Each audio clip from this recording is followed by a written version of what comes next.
Hello, hello! Magandang buhay, panibagong araw, panibagong pag-asa. Hindi naman mainit kaya maglalakad lang tayo papuntang farm. Dahil today is second week na namin sa TESDA. Every Saturday and Sunday nga lang ang pasok namin dito. Dahil syempre, hectic ang schedule ni sir. At bilang nanay, syempre marami rin tayong obligasyon sa ating bahay. Kaya sobrang pabor sa akin na every weekend lang ang pasok namin dito sa TESDA. Pang second week na pasok pa lang namin to. Pero sobra na kami nag-i-enjoy lalo na pag may activities. Tulad ng activity na to, para kami bumalik sa pagkabata.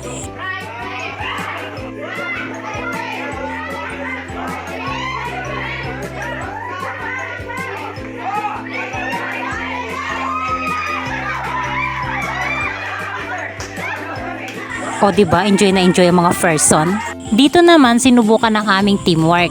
Pinagawa lang naman kami dyan ng isang building na mataas at matibay gamit ang 5 pirasong bond paper. Syempre as a team, share kami ng idea. May engineer na dyan, may architect, may labor.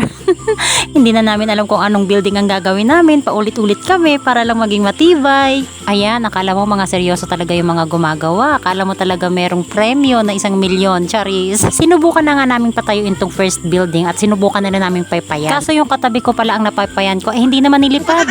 Ayun na nga, ang challenge kasi sa amin dito, kailangan hindi matitibag yung building na gagawin namin. First building pa lang ang nagagawa namin, naku, palpak na at nilipad na nga. At dahil desidido kaming manalo, gumawa na nga kami ng isang building na mukha na nga ang simbahan at may chimney pa, girl. Huy, abangan mo, at yung building namin papaypayan na ni sir.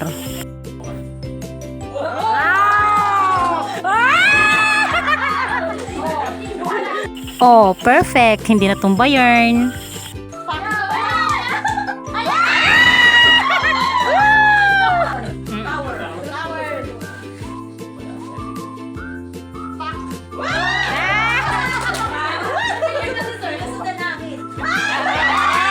Bright idea talaga ang group 3 kaya sila ang winner. Nag-enjoy lang din naman kami habang natututo. And we're done. So bago umuwi, konting kantahan muna.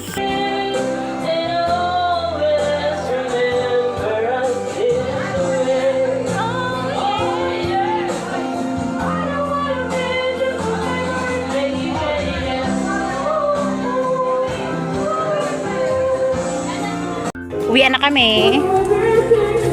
Half day lang ulit ang aming pasok.